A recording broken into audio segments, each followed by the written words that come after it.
Job reveals, created to suffer. Vignette number 8. Job's life is going to show us much of what we can expect to soon happen in our world, and yet what we can do. The book of Job is quite remarkable because it tells the story of a good man whom seems persecuted for no real reason. It is difficult to come to terms with the fact God could allow such terrible persecution to a person who does not seem to deserve it. The reader of Job is given some very difficult problems to deal with. But Job is even a bigger story than at first reading. It has to do with the issues on a much grander scale than what one first realizes at the obvious level of understanding. You see, Job is about not only his persecution, but tells the prophetic story of Israel being persecuted as a nation along with those who would show Israel favor. How could God of the entire universe allow the people he chose as his oracle people to suffer for several thousand years if he really is their God? It is important to understand these important issues if we're going to know the God of the Bible.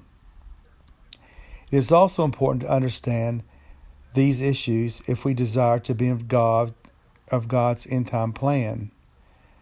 God's end-time plan is to have his gospel taken to the Jewish people. It is so very important that we understand the immense persecution that has happened to the Jewish people for nearly 3,000 years. We could never understand what it must be like to have this kind of suffering, but we must be empathetic if we are going to share the gospel with them.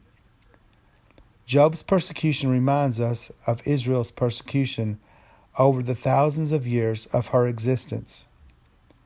Interestingly, Job's name from the Strong's Concordance and Gesenius 347 means hated, persecuted, and enduring and overcoming calamities.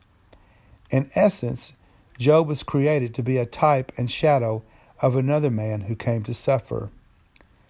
Isaiah 53:3. He is despised and rejected of men, a man of sorrows and acquainted with grief. And we hid, as it were, our faces from him. He was esteemed, and we did not trust him.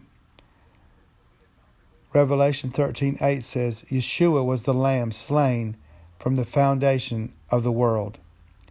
It should be obvious that suffering is exactly what Israel has done throughout her history and continues to do to this day. Sadly, this persecution will continue until the day Mashiach returns.